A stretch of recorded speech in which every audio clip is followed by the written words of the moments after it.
Bismillahirrahmanirrahim. Assalamualaikum warahmatullahi wabarakatuh. Apa kabar sahabat semua? Semoga kita senantiasa mendapat bimbingan Allah menuju jalan yang lurus. Ternyata fenomena telinga bersuara berdenging telah menjadi pertanyaan umum bagi banyak orang, terutama umat Islam.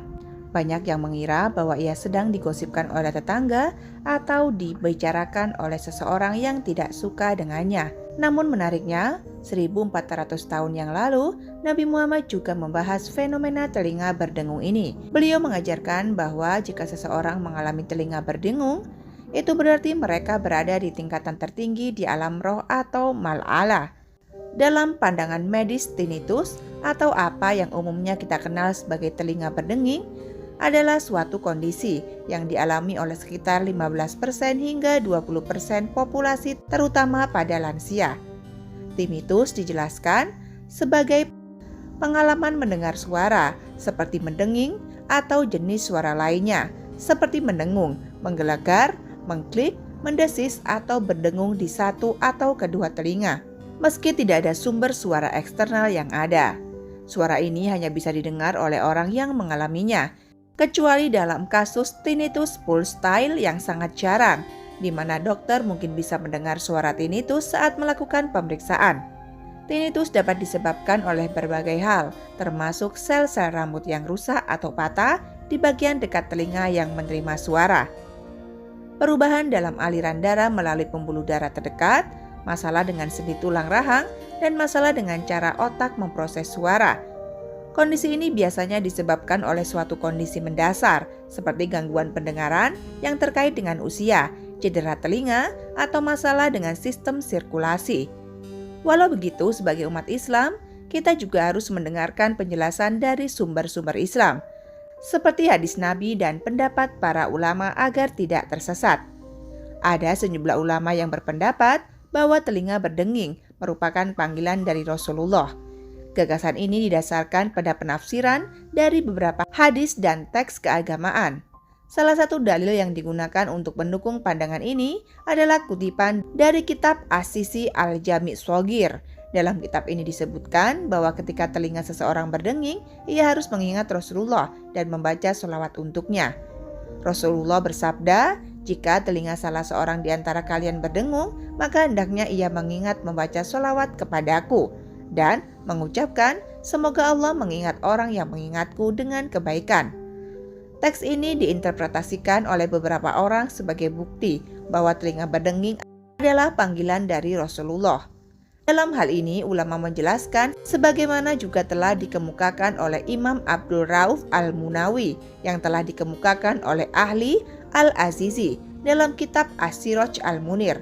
Sesungguhnya telinga itu berdengung hanya ketika datang berita baik bahwa Rasulullah telah menyebutkan pemilik telinga yang berdengung tersebut dengan kebaikan di Al-Mala Al-A'la atau majelis tertinggi di alam roh. Penjelasan mengenai alam roh kita bisa merajuk pada pemahaman makrifat.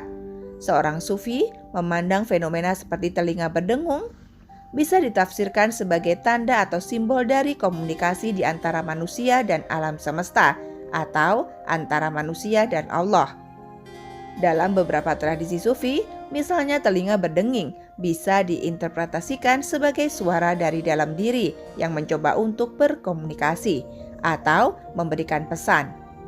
Imam Al-Nawawi dalam kitab Al-Askar juga mencatat hadis yang menjelaskan bahwa ketika telinga kita berdenging, kita disebutkan di alam gaib. Hadis tersebut dinyatakan sebagai hasan meskipun tidak secara spesifik menyebutkan tentang alam malakut.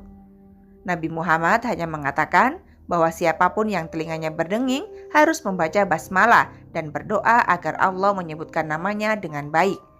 Ini menunjukkan bahwa Allah menyebutkan kita dengan baik bukan hanya di alam malakut, tetapi juga di luarnya, bahkan melebihi alam jabarut.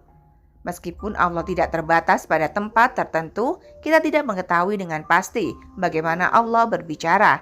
Mungkin Allah menyampaikan pesannya melalui alam-alam lain. Hanya Allah yang Maha mengetahui tentang hal ini. Telinga berdenging memiliki kemiripan dengan tanda melalui mimpi.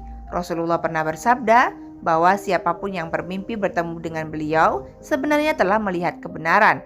Namun kadang-kadang kejelasan dan mimpi dapat dipengaruhi oleh pemahaman kita tentang hakikat Nabi dan kecintaan kita terhadapnya. Jika kita belum memahami dengan baik hakikat Nabi, maka penglihatan kita dalam mimpi tentang Nabi dapat menjadi kabur. Namun Rasulullah menegaskan bahwa di akhir zaman hampir semua orang yang beriman adalah benar. Mimpi ini merupakan warisan dari para nabi dan termasuk dalam ilmu inti yang dihormati oleh para ulama. Bahkan Imam Bukhari dan Imam Tirmizi memiliki bab yang berhubungan. Setiap orang mungkin memiliki pengalaman dan pemahaman yang berbeda tentang fenomena seperti telinga berdenging atau mimpi bertemu Nabi. Yang terpenting adalah setiap individu berusaha untuk mencari kebenaran dan pemahaman spiritual melalui pengalaman dan pengetahuan mereka sendiri. Namun yang perlu dicatat bahwa tidak semua orang setuju dengan interpretasi ini. Beberapa orang berpendapat bahwa hadis yang menjadi dasar dalil telinga berdenging tidak bisa dipertanggungjawabkan. Al-Bukhari menyatakan bahwa perawi hadis tersebut adalah mungkar wa hadis atau perawi yang tidak bisa diterima hadisnya. Selain itu, dalam hadis tersebut tidak ada keterangan bahwa telinga berdenging adalah tanda panggilan Rasulullah.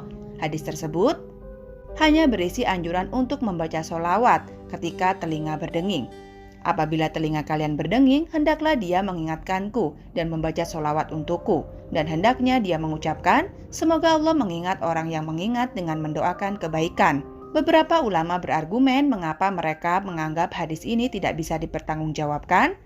Hadis ini diriwayatkan oleh beberapa perawi, termasuk Al-Azizi dalam As-Siraj Al-Munil, Al-Huraiti dalam Muqarrim Al-Ahlad dan Al-Kali dalam Al-Marhuat melalui jalur Muhammad bin Ubaidillah dari Makmar dari bapaknya. Namun, Imam Bukhari menyebutkan bahwa Makmar dan bapaknya keduanya tidak dapat dipercaya dalam meriwayatkan hadis. Demikian pula dari buku ini menyebutkan bahwa Muhammad bin Ubaidillah dianggap sebagai perawi yang tidak dapat diandalkan atau matruk. Lebih lanjut, Al-Ukaili juga mengomentari bahwa hadis ini tidak memiliki asal atau tidak ada di kitab hadis dan Muhammad bin Ubaidillah dianggap sebagai perawi yang tidak dapat dipercaya menurut Bukhari. Oleh karena itu, menurut mereka, hadis ini tidak dapat dipertanggungjawabkan dan tidak perlu diperhatikan, apalagi dijadikan acuan. Beberapa orang bahkan berpendapat bahwa klaim seperti ini bisa disalahgunakan untuk menyesatkan orang lain. Walau begitu, pandangan ini didukung oleh Muktamar Nahdlatul Ulama ke-11 di Banjarmasin pada tanggal 19 Rabiul Awal 1355 Hijriah. Dalam muktamar itu dijelaskan bahwa suara nying dalam telinga menunjukkan bahwa Rasulullah sedang menyebut orang tersebut dalam perkumpulan yang tertinggi atau al-ma'la, agar ia ingat kepada beliau dan bersolawat kepadanya. Namun ini tidak berarti bahwa setiap kali telinga seseorang berdenging, itu adalah tanda Rasulullah sedang memanggil.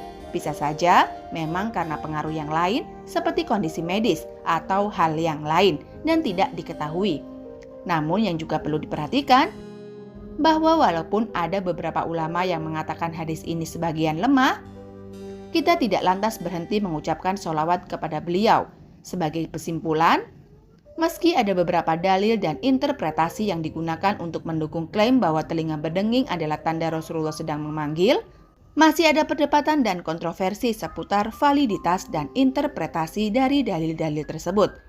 Oleh karena itu, penting untuk selalu melakukan penelitian dan kritik secara mendalam sebelum menerima informasi semacam ini. Dan yang paling penting, untuk menyimak setiap pembahasan sampai tuntas. Semoga bisa bermanfaat untuk kita semua. Wallahu a'lam bishawab. Wassalamualaikum warahmatullahi wabarakatuh.